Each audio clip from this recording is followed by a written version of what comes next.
지난 시간에는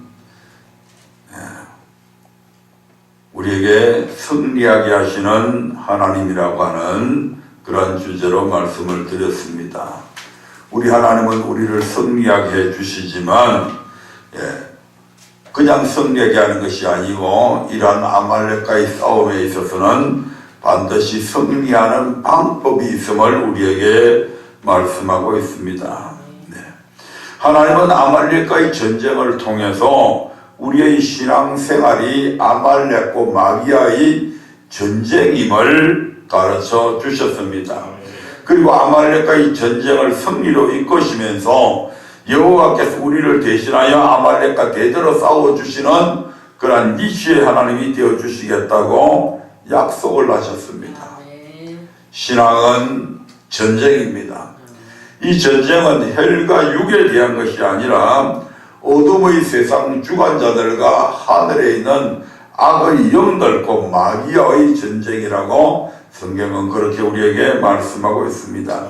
그러면 이 전쟁에서 우리가 승리할 수 있는 방법은 무엇일까?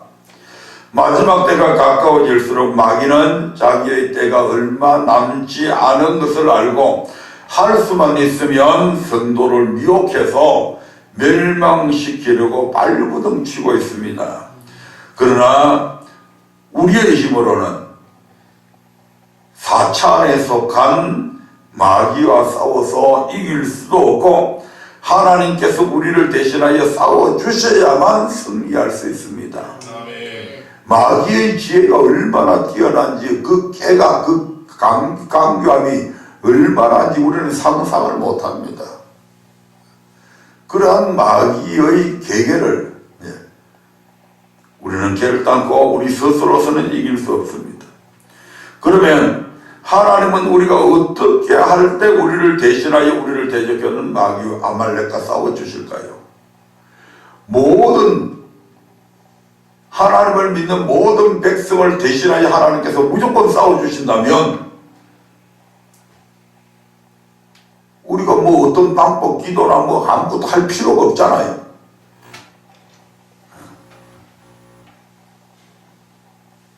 그런데 결코 하나님께서는 그렇게 안 하신다 이 말입니다.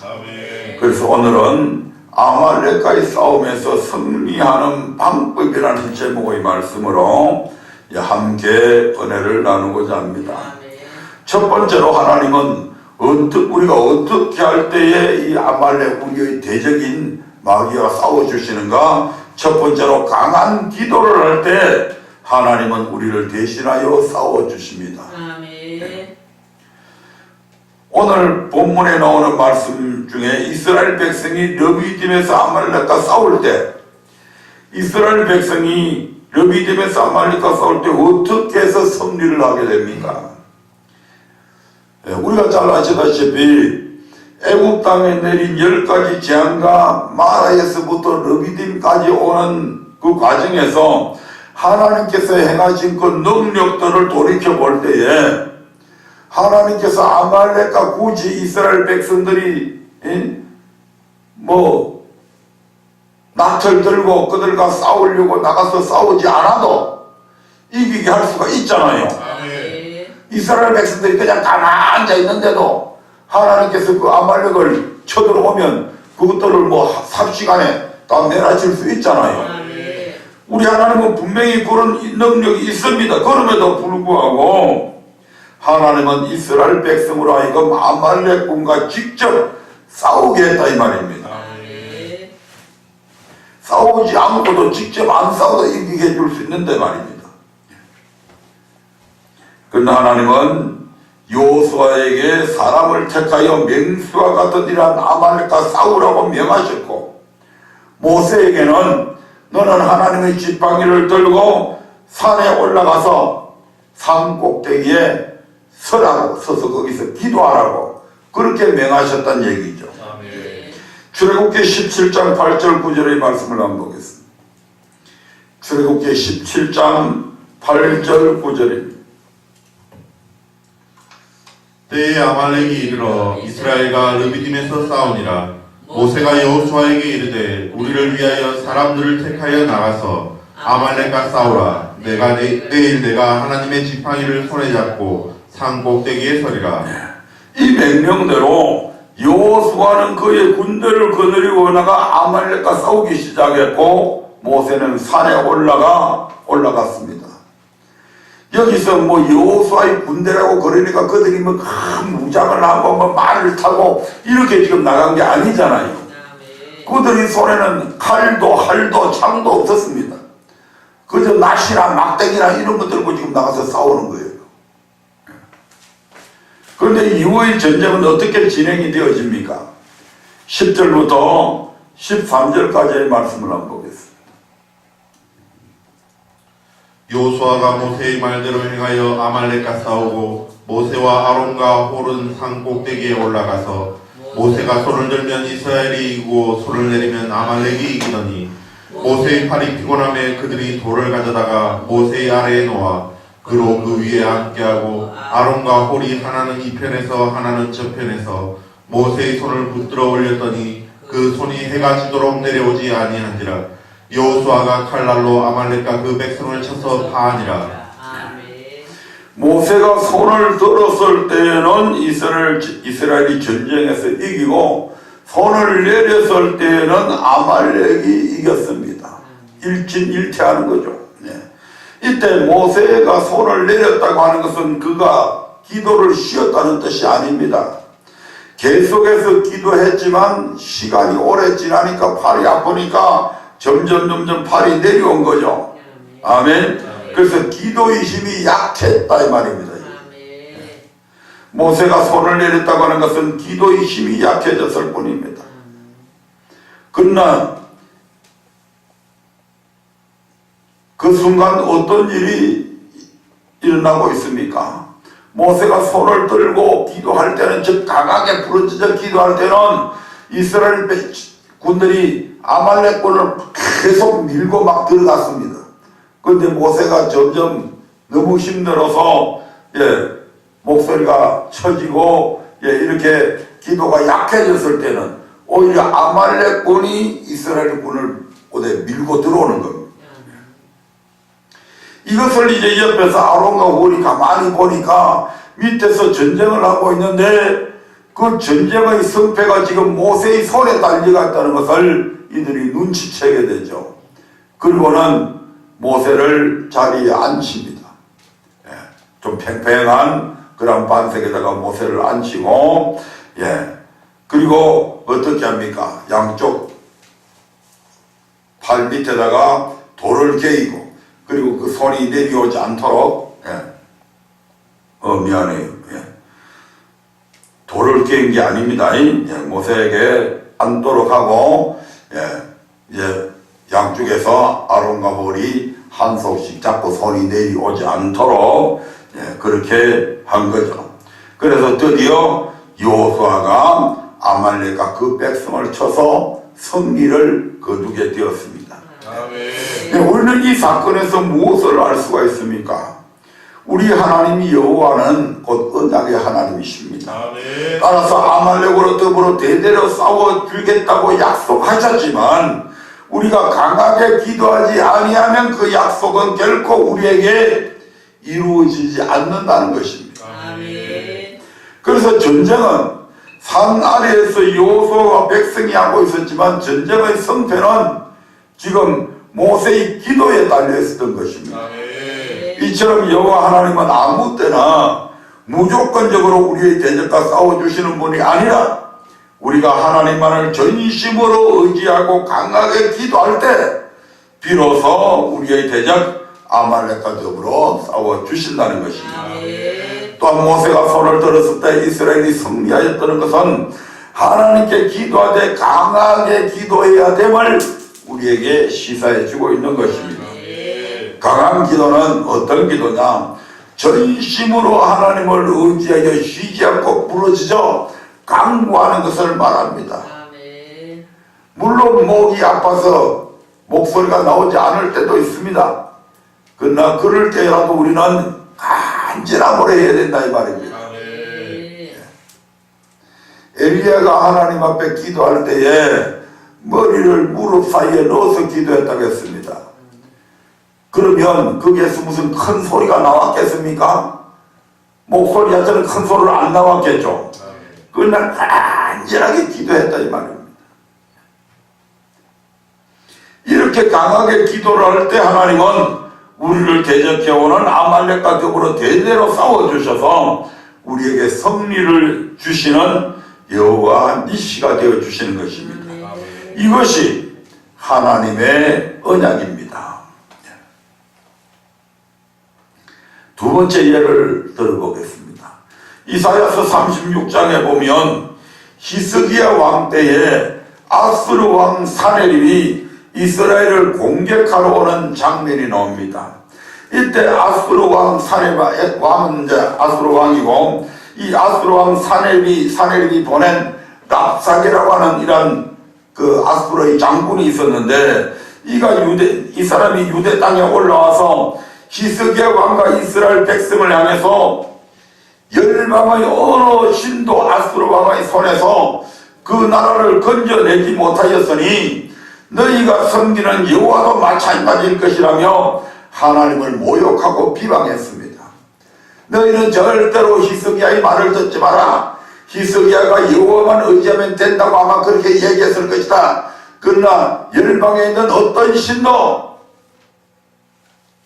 우리 왕의 손에서 자기 나라를 건지지 못했으니까 그 너희 여호와도 마찬가지일 것이다. 이렇게 하면서 하나님을 비방하고 모욕하는 말을 했습니다. 그 후에 랍삭에는 다시 한 번 더 동일한 글을 히스기야에게 보내는데, 그때 그 글을 받은 히스기야는 어떻게 하였습니까? 이사야서 37장 15절부터 20절의 말씀을 한번 보겠습니다. 아주 하나님을 모욕하는 글귀가 거기에 다 새겨져 있습니다. 읽어봅니다. 시작. 여호와께 기도하여 가로되 그룹 사이에 계신 이스라엘 하나님 만군의 여호와여, 주는 천하 만국의 유일하신 하나님이시라. 주께서 천지를 조성하셨나이다. 여호와여 귀를 기울여 들으시옵소서. 여호와여 눈을 떠 보시옵소서. 사내립이 사자로 사시는 하나님을 해방한 모든 말을 들으시옵소서. 여호와여, 아수르 왕들이 가연 열국과 그 땅을 황폐케 하였고 그들이 신들을 불에 던져 싸우나 이들은 참신이 아니라 사람의 손으로 만든 것뿐이요 나무와 돌이라. 그러므로 멸망을 당하였나이다. 우리 하나님 여호와여, 이제 우리를 그의 손에서 구원하사 천하 만국으로 주만 여호와신 줄 알게 하옵소서. 이 랍삭에가 하나님을 모욕하고 비방하는 글을 말로만 아니고 이제는 뭐 글을 써서 또 사신들을 통해서 또 보내니까 히스기야가 그 글을 보고 기가 막혀서 그 글을 들고 이사야한테 기도 좀 해달라고 그렇게 하고 자기 자신도 그 글을 들고 성전에 올라가서 그 글을 그대로 펴놔놓고 지금 하나님 앞에 기도합니다. 히스기야가 하나님의 성전에 올라가서 랍삭에가 보내온 글을 펴놓고 이 같은 말로 하나님께 기도하였을 때에 하나님은 어떻게 역사했는지 33절부터 38절의 말씀을 한번 보겠습니다. 33절부터 38절입니다. 그러므로 여호와께서 아수르 왕에 대하여 가라사대 그가 이 성에 이르지 못하며 한 살도 이리로 쏘지 못하며 방패를 가지고 성에 가까이 오지도 못하며 흉벽을 쌓고 치지도 못할 것이요 그가 오는 길 곧 그 길로 돌아가고 이 성에 이르지 못하리라. 나 여호와의 말이니라. 대저 내가 나를 위하여 내 종 다윗을 위하여 이 성을 보호하며 구원하리라 하셨나이다. 여호와의 사자가 나가서 아수르 진중에서 18만 5천인을 쳤으므로 아침에 일찍 일어나 본즉 시체뿐이라. 이에 아수르 왕 사네립이 떠나 돌아가서 니누에 거하더니 자기 신 이스록의 묘에서 경배할 때에 그 아들 아벨렉과 사레셀이 그를 칼로 죽이고 아라라 땅으로 도망한 고로 그 아들 에살 핫돈이 이미 왕이 되니라. 아멘. 이렇게 히스기야는 지금 군대를 이끌고 나가 싸우지 않았습니다. 단지 여호와의 전에 올라가서 뭘 했다? 기도했을 뿐입니다. 그런데 이렇게 기도할 때 하나님께서 친히 그 사자를 보내어 아수르 진중에서 18만 5천 명을 하루밤새에 싸그리 죽여버리고 여호와를 모욕한 사내비력은 아수르로 도망가가지고 이제 자기가 섬기는 이 신 앞에 경배할 때 예배할 때에 그 아들의 손에 죽게 되는 비극적인 사건을 맞이하게 됩니다. 이처럼 하나님은 우리가 기도할 때 우리의 대적과 더불어 대대로 싸워주시는 여호와 니시가 되어주시는 것입니다. 이 사건이 이사야서 뿐만 아니고 이제 열왕기하 18장 19장에 보면 더 자세하게 그 모든 정황들이 나와 있습니다. 시간 관계상 집에 가셔서 이 이사야서 36장 37장의 말씀과 열왕기하 18장 19장에 있는 말씀들을 한번 비교해서 읽어보십시오. 그러면 거기에는 그 사건이 그대로 기록이 되어져 있습니다. 얼마나 이 랍사게가 모욕적인 말을 했는지, 그 사신들이 성 안에 있는 유다 백성들에게 아람 방언으로 말하지 말아달라고. 아람 방언은 유대인들이 쓰는 언어거든요.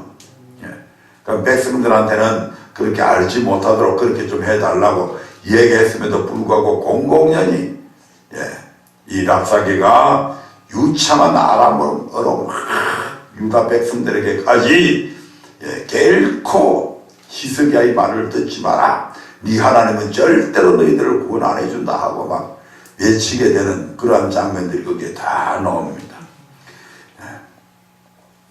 세 번째로 우리 예수님께서 겟세마네 동산에서 기도하실 때에도 마찬가지였습니다. 예수님은 자신이 받으실 고난이 얼마나 고통스러운가를 너무나 잘 알고 계셨기 때문에 마음이 약하여져서 그 고난의 잔을 피하고 싶었습니다. 마태복음 26장 36절부터 39절에는 예수님의 이런 마음이 잘 나타나 있습니다.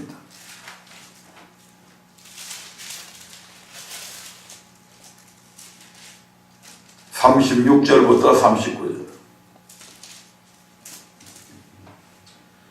이에 예수께서 제자들과 함께 겟세마네라 하는 곳에 이르러 제자들에게 이르시되 내가 저기 가서 기도할 동안에 너희는 여기 앉아 있으라 하시고 베드로와 세베대의 두 아들을 데리고 가실새 고민하고 슬퍼하사 이에 말씀하시되 내 마음이 심히 고민하여 죽게 되었으니 너희는 여기 머물러 나와 함께 깨어 있으라 하시고 조금 나아가사 얼굴을 땅에 대시고 엎드려 기도하여 가라사대 내 아버지여 만일 할만하시거든 이 잔을 내게서 지나가게 하옵소서.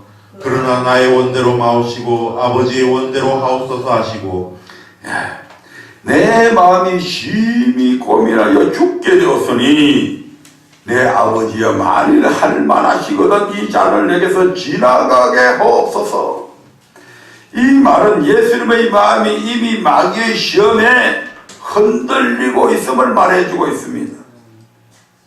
그러나 예수님은 계속해서 기도하셨고 마침내 마귀의 시험을 이기고 하나님의 뜻을 이루실 수가 있었습니다. 아멘. 그런데 이 장면을 누가복음서의 기자인 누가는 그때 예수님의 기도하시던 모습을 이렇게 기록을 하고 있습니다. 누가복음 22장 44절의 말씀을 보겠습니다. 누가복음 22장 44절입니다.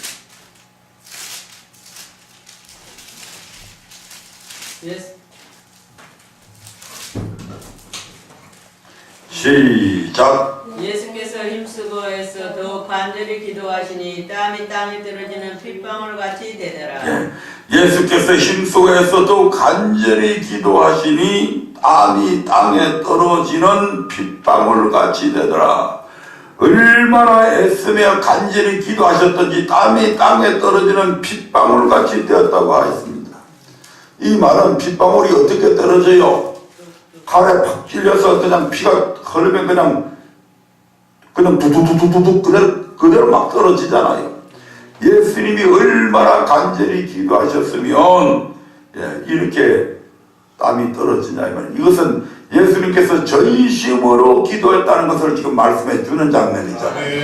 예수님은 어떤 분입니까? 우리가 잘 아시다시피 그는 근본 하나님의 본체시요 태초에 하나님과 함께 천지를 창조하신 분이십니다. 그런 예수님도 육신을 입고 이 땅에 계시는 동안에는 마귀의 시험을 이기기 위해서 그냥 이긴 게 아니에요. 이 마귀의 시험을 이기기 위해서 땀이 핏방울 떨어지듯 그렇게 간절하게 기도해서 결국 이겼다 이 말입니다. 왜 그렇게 하셨습니까? 여호와께서 아말렉과 더불어 대대로 싸워주시겠다고 약속하셨지만 강한 기도 없이는 결코 그 약속을 이루지 않는다는 것을 우리 주님은 누구보다도 더 잘 알고 계시잖아요. 그래서 성경은 예수님께서 이 고난의 잔을 피하고 싶은 마음을 떨쳐버리시고 하나님의 뜻대로 기도하였을 때에 사자가 하늘로부터 예수님께 나타나 힘을 돕더라고 기록을 하고 있습니다. 누가복음 22장 43절을 봅니다.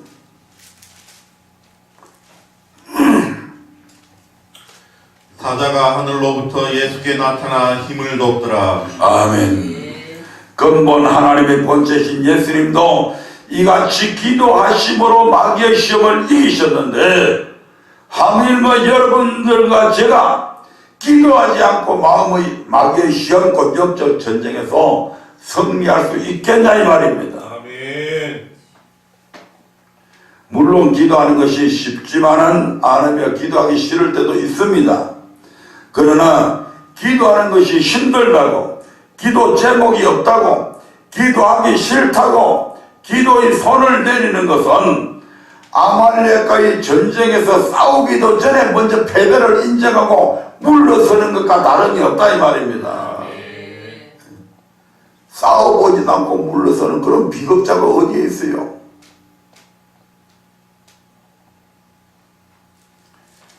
어차피 죽을 바에야 싸우거나 죽자. 그렇게 해서 죽을 각오로 싸우라 이 말입니다. 죽을 각오로 기도해라 이 말입니다. 마귀는 지금 이 순간에도 우는 사자와 같이 삼킬 자를 찾아 두루 찾아다니고 있습니다. 두루 찾아다니다가 어떤 사람에게 마귀가 오겠어요?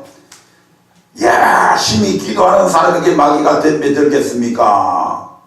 기도하지 않는 사람에게 덤벼들겠습니까? 마귀도 자기가 누구한테 이기는가 지는가 그걸 마귀는 더 잘합니다. 기도하는 사람에게 덤벼들었다가 하나님한테 맞아 작살이 난다는 걸 마귀도 알고 있다 이 말입니다. 그러므로 기도를 열심히 하는 사람에게는 마귀가 피해서 도망가 버린다 이 말입니다. 아멘. 왜? 성사는 없거든요. 그것은 바로 하나님과 싸워야 되는 건데. 그러므로 깨어 기도하지 아니하면 언제 마귀의 유혹에 넘어갈지 모릅니다. 이 사실을 명심하시고 그동안 기도의 손을 내리고 있었다면 날마다 성전에 모이시기를 힘쓰시고 다시 한번 강한 기도의 손을 드시기를 주님의 이름으로 축원드립니다.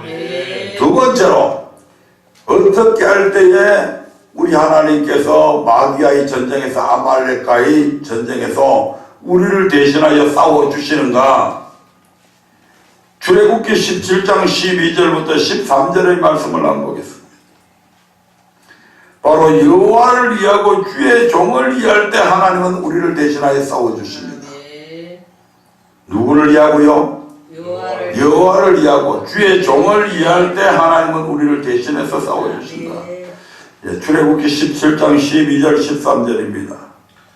모세의 팔이 피곤함에 그들이 돌을 가져다가 모세의 아래에 놓아 그로 그 위에 앉게하고 아론과 홀이 하나는 이 편에서 하나는 저 편에서 모세의 손을 붙들어 올렸더니 그 손이 해가 지도록 내려오지 아니한지라.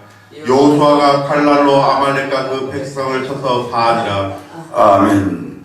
아마 앉아서 기도하는 게 이때부터 시작이 되나 봐요. 무릎 꿇고 기도할 때도 있지만 장시간 기도하는 거는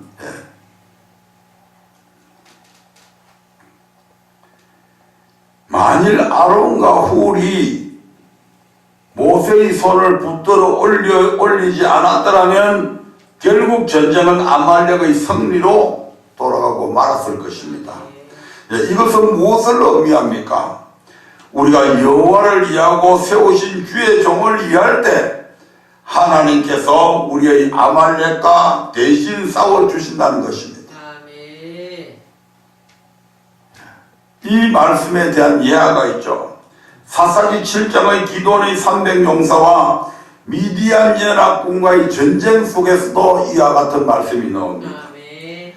이것은 사사기 7장에 나오는 기도원의 300용사와 미디안 연합군과의 전쟁에서 더욱 분명하게 나타나 있는데, 기도원이 군사를 모집을 했는데 모인 군사가 32,000명이었습니다.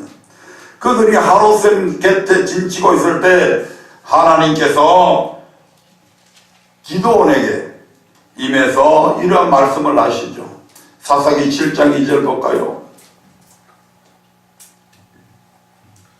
여호와께서 기드온에게 이르시되 너를 쫓은 백성이 너무 많은즉 내가 그들의 손에 미디안 사람을 붙이지 아니하리니 이는 이스라엘이 나를 거스려 자긍하기를 내 손이 나를 구원하였다 할까 함이니라. 아멘.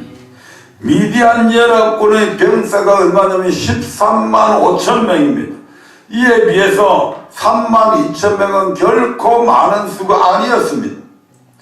그러나 하나님은 그들의 수가 너무 많다고 지금 말씀하고 있는 겁니다. 그래서 만약에 미디안 사람을 너희 손에 붙이면 너희가 이기게 되고, 그렇게 되면 너희들이 이긴 것이 하나님이 이기게 하신 것이 아니고 우리가 열심히 싸워서 우리가 강한 군대가 되어서 이겼다고 그렇게 자긍할까 봐서 하나님께서 미디안 사람을 너희 32,000명이 다 하면 내가 이 전쟁에서 너희로 하여금 승리하지 못하게 하겠다고 오히려 그렇게 말씀하십니다. 그래서 할 수 없이 기드온이 이제 300명의 용사를 뽑았는데, 이때 어떤 사람이 기드온의 용사로 뽑혔는지 한번 보십시다. 사사기 7장 3절의 말씀을 봅니다.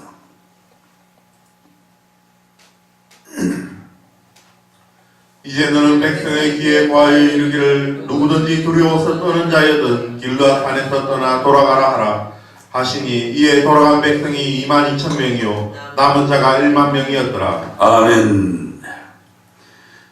이제 너는 백성의 귀에 고해서 이르기를 누구든지 두려워서 떠는 자여든 길르앗산에서 떠나 돌아가라 하라 하시니 이에 돌아간 백성이 22,000명이요 남은 자가 10,000명이었더라. 처음에 군사를 모집할 때는 그래 나가서 싸우자 해가지고 막상 그 자리에 와서 보니까 적들의 숫자가 어마어마한 겁니다. 지금 그 앞에서 자기들이 32,000명의 군사를 보니까 마음에 두려움이 오겠죠. 그래서 자그마치 그 군사들의 그 위세를 보고 마음에 두려움을 가진 자들이 22,000명이나 되었다 이 말입니다. 그래도 나머지 10,000명은 두려워하지 않았죠. 그래서 결국 두려워서 떠는 자들은 떠나가라고 하니까, 돌아가라고 하니까 22,000명이 돌아갔습니다. 이와 같은 일들이 오늘날도 많이 있죠. 많은 사람들이 왜 개척교회를 기피합니까? 가난한 교회라고 왜 회피합니까? 바로 두려워서 떠는 자들입니다. 저 개척교회 가면 내가 봉사해야 될 일들이 너무 많고 그러면 내 자유시간을 그만큼 빼앗기고, 저 가난한 교회 가면 내가 더 많이 헌금해야 되는데 그래서 회피하잖아요. 그런 사람들은 결단코 용사가 될 수가 없습니다. 아멘. 다른 교회 가서도 그 사람들은 용사 안 돼요. 왜? 이미 하나님께서 그렇게 딱 만든 용사는 결코 그들은 기도원의 300용사 같은 그런 용사는 안 됩니다.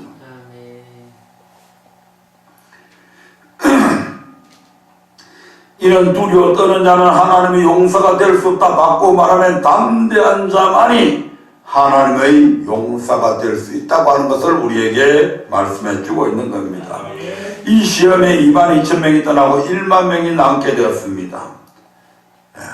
135,000명 대 1만 명.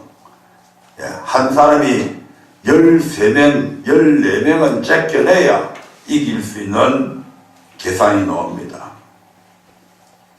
그런데 하나님은 다시 기드온에게 남은 1만 명을 데리고 이 숫자도 많다고 그러시며 물가로 내려가게 하셨습니다. 4절부터 6절의 말씀을 봅니다.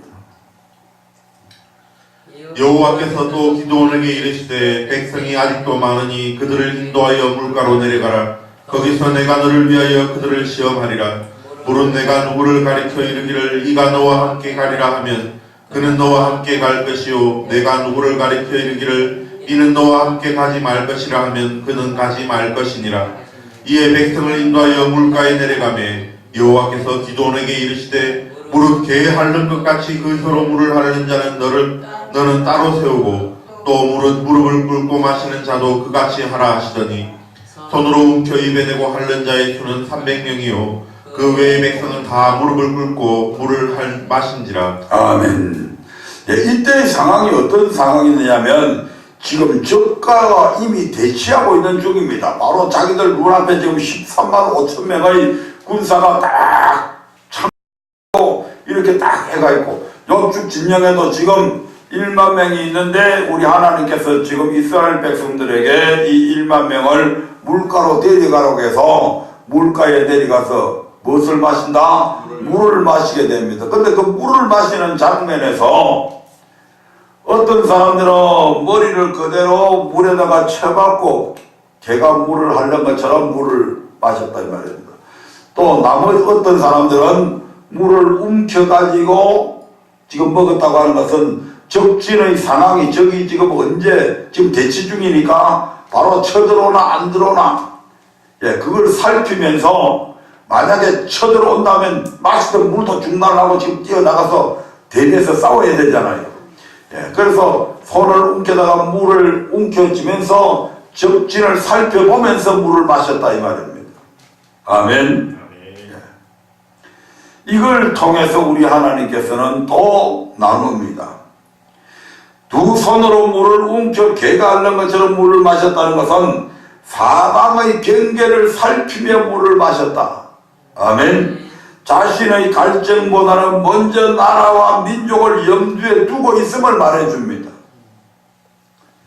그래서 하나님은 후자의 사람을 따로 세워 용사가 되게 하셨는데 그 수가 300명밖에 안 됐습니다. 1만 명에서 9,700명은 여기서 탈락하게 되죠. 왜?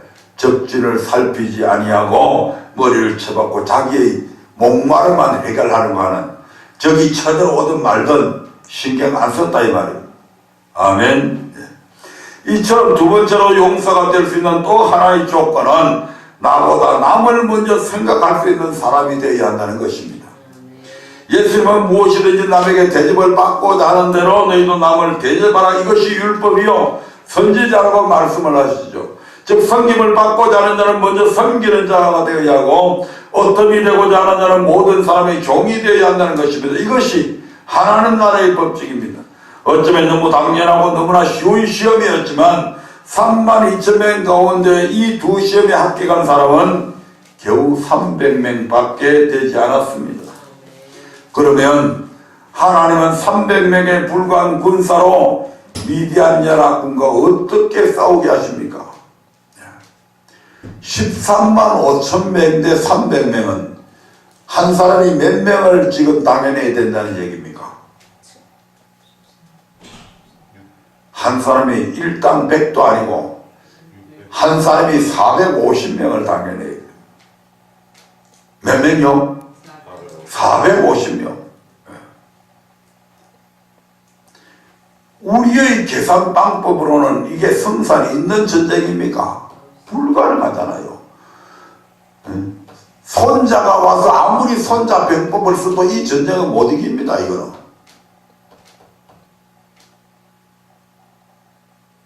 여포가 와도 항우가 와도 장비 가구가 와도 이 싸움은 조자령이 와도 이 싸움은 못 이겨. 우리의 계산방법으로는 승산은 완전 제로입니다. 제로가 아니고 이건 마이너스죠. 그런데 하나님은 이 300명의 불가한 군사로 미디안 연합군과 어떻게 싸우게 하십니까? 사사기 7장 16절부터 18절의 말씀을 보겠습니다.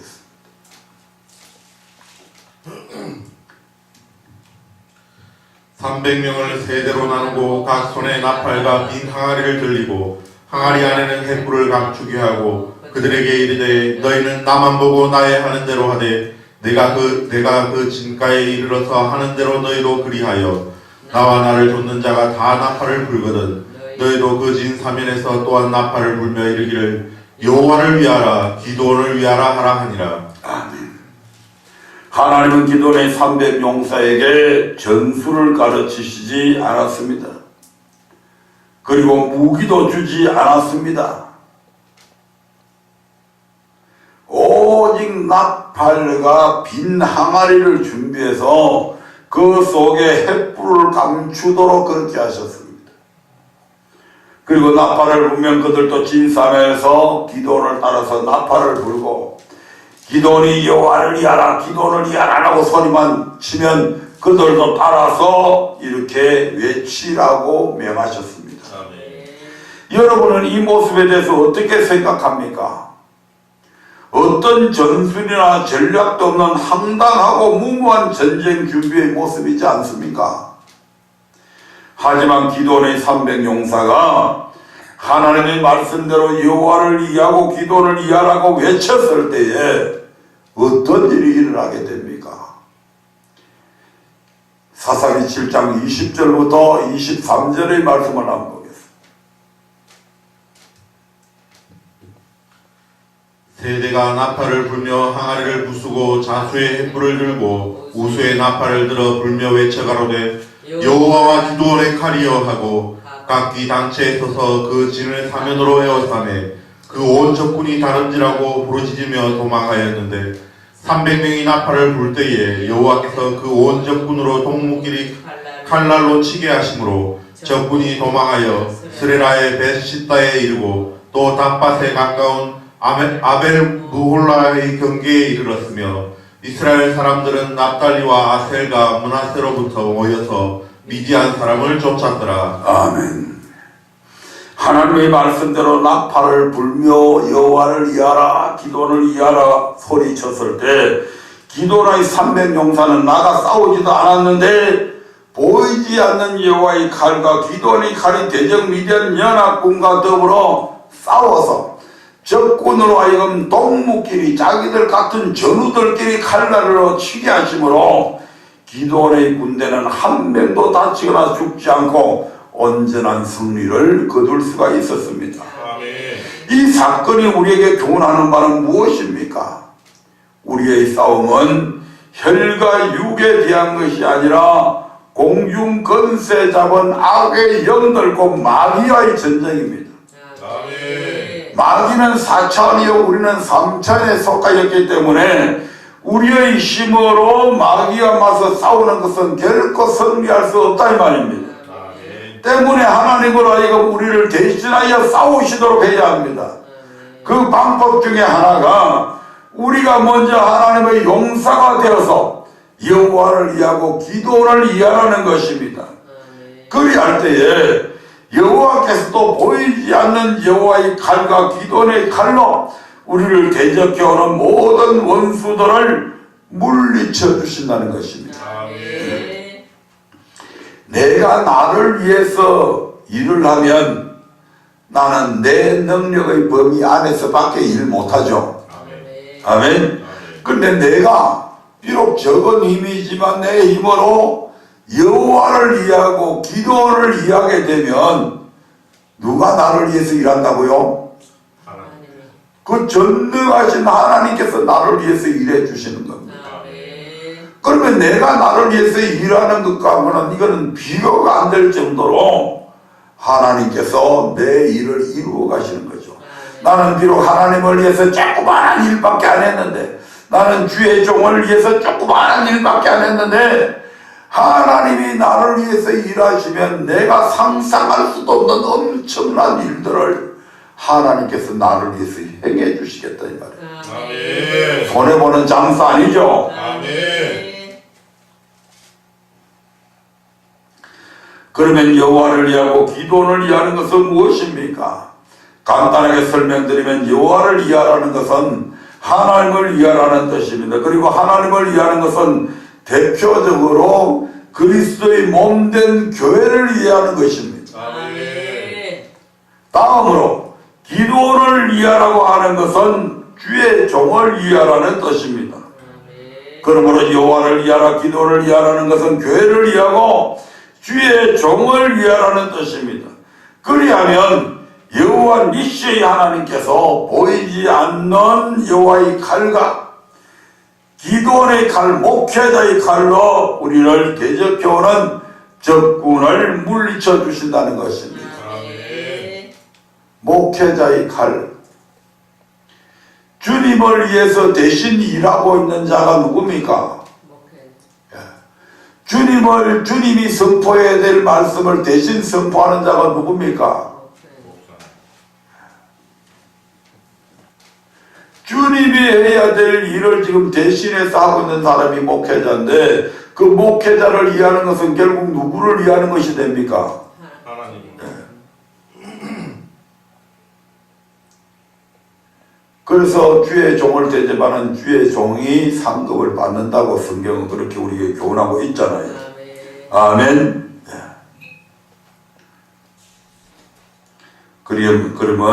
그러므로 여호와 니시의 하나님께서 아무한테나 그렇게 하는 것이 아니고 하나님의 몸된 교회와 주의 종을 위하게 될 때에 여호와께서 대신해서 내가 해야 할 일을 우리 하나님께서 내 대신 해주신다고 하는 사실을 꼭 기억하시기 바랍니다. 우리는 예수 그리스도의 군사라고 디모데후서 2장 3절에서 그렇게 말씀합니다. 내가 그리스도 예수의 좋은 군사로 나와 함께 고난을 받을지니. 그러므로 우리는 예수 그리스도의 군사답게 자기 생활에 얽매일 것이 아니라 하나님을 위하고 주의 종을 위하는 일에 있어 모집한 자를 기쁘시게 하시기를 주님의 이름으로 축원드립니다. 그렇게 할 때 하나님께서도 우리에게 다가오는 대적 아말렉과 더불어 싸워주시고 반드시 승리를 얻게 해주실 것입니다. 마지막으로 세 번째, 찬양할 때 여호와께서 우리를 대신하여 싸워주십니다. 뭐 할 때요? 찬양할 때. 하나님은 우리가 하나님을 찬양할 때에 하나님께서 우리를 대신해서 누구와 싸워준다고요? 아말렉, 즉 마귀와 싸워주신다. 첫 번째 예로 다윗이 사울왕에게 역사하는 악신을 쫓아낼 때 무엇으로 쫓아내었습니까? 사사 사무엘 시대에 이스라엘 백성이 하나님께 왕을 구하자 하나님은 사울을 택하여 이스라엘을 왕으로 세우셨습니다. 그리고 이 사울이 하나님의 말씀에 불순종함을 통해서 여호와의 신이 그에게서 떠나고 여호와께서 부리시는 악신이 그를 번뇌케 하죠. 아멘. 사무엘상 16장 14절의 말씀을 봅니다. 사무엘상 16장 14절입니다.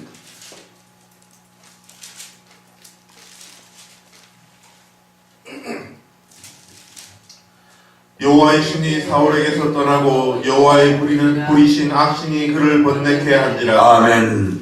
그때 사울 곁에 있던 다윗은 사울에게 역사하는 이 악신을 다윗이 쫓아다니는데 어떻게 합니까? 23절의 말씀을 한번 보겠습니다.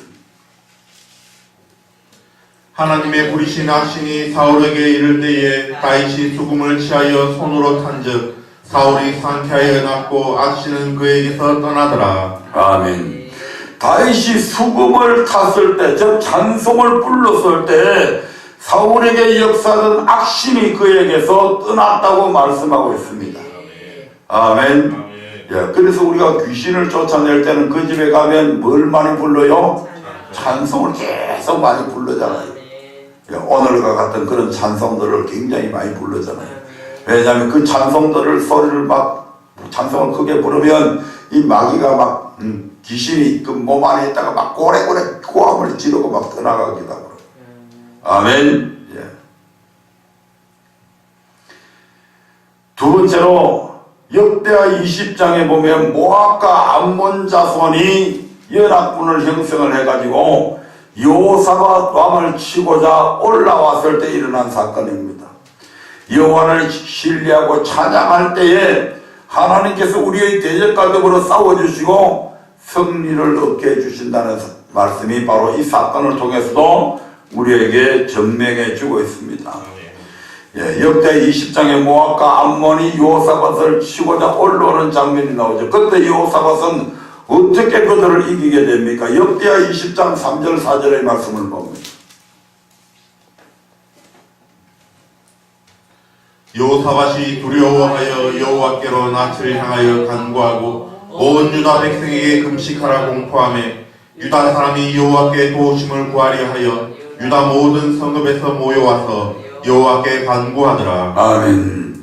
여호사밧은 모압과 암몬이 자기를 치러 올라온다는 소식을 듣고 온 백성에게 금식을 공포하고 여호와의 도우심을 얻게 해서 백성과 함께 여호와께 간구했습니다.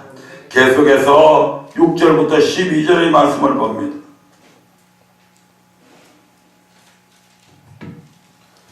예루살렘을 택하여 내 이름을 거기 두고 또 다윗을 택하여 내 백성 이스라엘을 다스리게 하였노라 하신지라. 내 부친 다윗이 이스라엘 하나님 여호와의 이름을 위하여 전을 건축할 마음이 있었더니. 역대하 20장 6절부터 12절.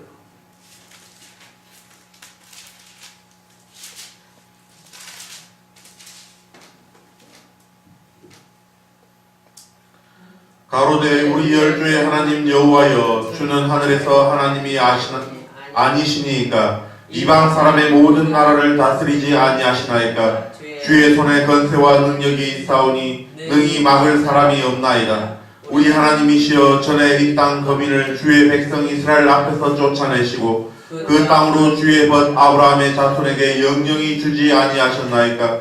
저희가 이 땅에 거하여 주의 이름을 위하여 한 성소를 건축하고 이르기를 만일 재앙이나 난리나 변책이나 온역이나 기근이 우리에게 임하면 주의 이름이 이 전에 있으니 우리가 이 전 앞에 주의 앞에 서서 이 환난 가운데서 주께 부르짖은즉 들으시고 구원하시리이다 하였나이다. 옛적에 이스라엘이 애굽 땅에서 나올 때에 암몬 자손과 모압 자손과 세일산 사람을 침노하기를 주께서 용납하지 아니하심으로 이에 치우쳐 저희를 떠나고 멸하지 아니하였거늘 이제 저희가 우리에게 갚는 것을 보옵소서. 저희가 와서 주께서 우리에게 주신 주의 기업에서 우리를 쫓아내고자 하나이다. 우리 하나님이여 저희를 징벌하지 아니하시나이까. 우리를 치러 오는 이 큰 무리를 우리가 대적할 능력이 없고 어떻게 할 줄도 알지 못하고 오직 주만 바라보느니라 하고. 아멘. 여호사밧이 우리 하나님께서 이스라엘 백성들의 조상들에게 약속하신 그 약속의 말씀을 붙잡고 지금 하나님만을 의지하며 간절히 기도했습니다. 이 기도에 하나님은 야시엘의 입을 통해서 다음과 같이 응답을 하시죠. 20장 15절부터 17절의 말씀을 봅니다. 야시엘이 가로되 예루살렘 거민과 여호사밧 왕이여 들을지어다. 여호와께서 너에게 말씀하시기를 이 큰 무리로 인하여 두려워하거나 놀라지 말라. 이 전쟁이 너에게 속한 것이 아니오 하나님께 속한 것이니라. 내일 너희는 마주 내려가라. 저희가 시스고개로 말미암아 올라오리니 너희가 골짜기 여기 여두엘 불 앞에서 만나려니와 이 전쟁에는 너희가 싸울 것이 없나니 항우를 이루고 서서 너희와 함께한 여호와가 구원하는 것을 보라. 유다와 예루살렘아 너희는 두려워하며 놀라지 말고 내일 저희를 마주 나가라. 여호와가 너희와 함께하리라 하셨느니라 하매. 아멘. 참 여호사밧의 믿음도 대단합니다. 이 약속의 말씀을 붙잡고 유다와 예루살렘 거민들에게 너희는 너희 하나님 여호와를 신뢰하라. 그리하면 형통하리라고 선포하고 백성으로 더불어 의논하고 노래하는 자를 택해서 그 노래하는 자들에게 거룩한 예복을 입히고 군대 앞에서 행하며 여호와를 찬송하게 합니다. 적진 앞에서. 사람의 눈으로 볼 때 정말 말도 안 되는 일이었습니다. 적하고 지금 전쟁을 하는데 군대로 무장해서 군대가 앞에 서야 될 때 오히려 이 노래하는 이 사람들이 예복을 입고 지금 적진 앞에 서서 지금 찬송 못하게 됩니다. 그런데 이 노래와 찬송이 시작될 때엔 어떤 일이 일어나는지 보자 이 말입니다. 20장 21절부터 24절입니다.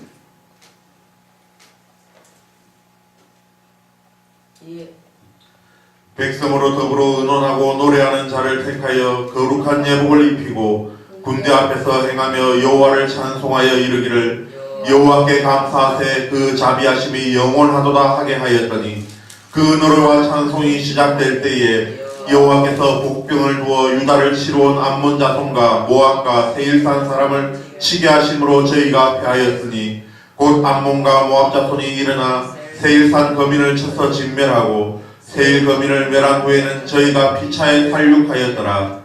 유다 사람이 들망대에 됐습니다. 세일산 사람들은 누구의 후손입니까? 에서의 후손이죠. 모압과 암몬 자손은 로스의 후손이죠. 로스의 두 딸을 통해서 두 민족이 나왔잖아요. 그래서 하나님께서 이스라엘 백성들이 애굽에서 나올 때에 광야를 헤매다가 그 땅을 통과하려고 할 때 그들이 통과하지 않게 주저를 때도 그들을 치지 말라고 말렸던 거예요. 그런데 그들이 도리어 이제 이스라엘 백성들을 치게 되니까 여호사밧 왕이 결국 기도하게 되고, 그래서 하나님께서 이제 이 전쟁은 너희들이 구경만 하면 된다, 그렇게 약속하셔서 그 약속 믿고 지금 전쟁터에서 찬양하는 사람들을 예복을 입혀가지고 지금 찬송하게 하니까 하나님께서 지금 엄청난 일을 행하게 됩니다. 모압과 암몬 자손은 형제 나라니까 더 가깝겠죠. 그러니까 이제 세일산족을 먼저 쳐서 없애버리고 나니까 어떻게 합니까? 지금 형제 나라끼리 또다시 싸우게 됩니다.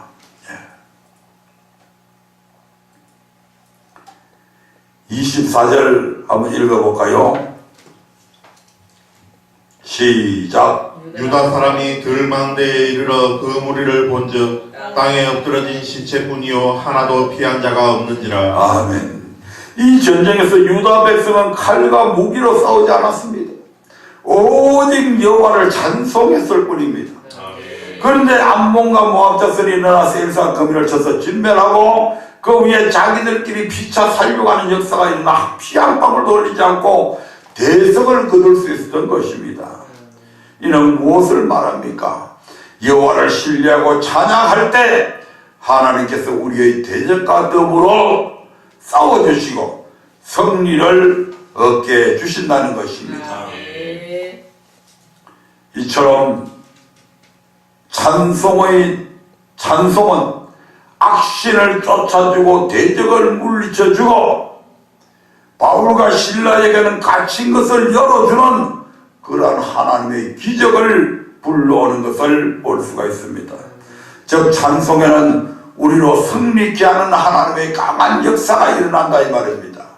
왜 그럴까요? 시편 22편 3절의 말씀을 보겠습니다. 왜 하나님께서 우리가 찬송할 때에 이와 같은 역사를 이루어 주실까?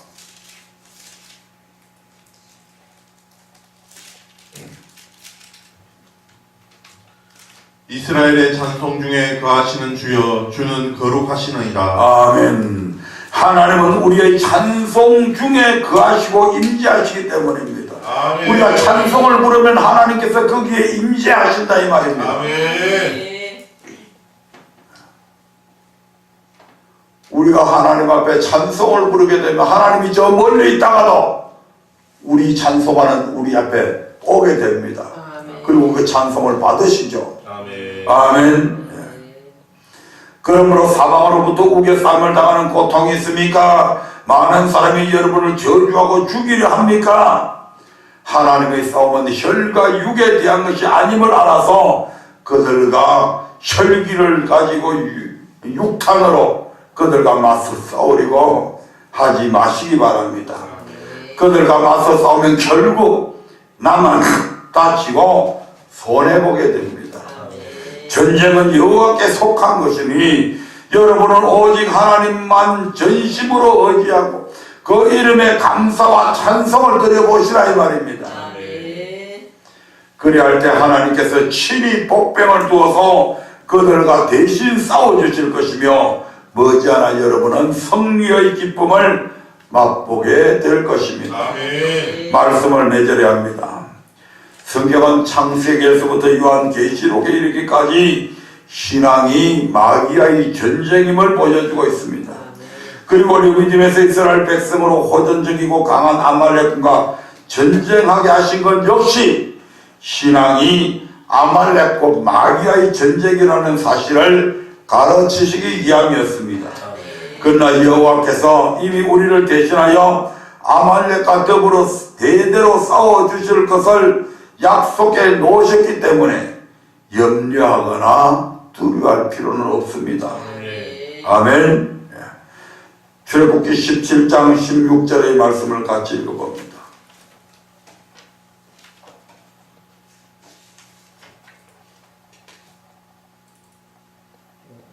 출애굽기 17장 16절.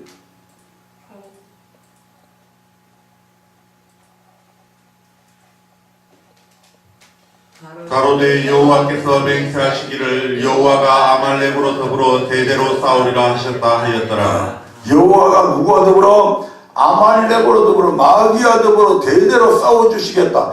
이 말씀만 믿고 그냥 지 멋대로 그냥 기도도 안 하고 찬양도 안 하고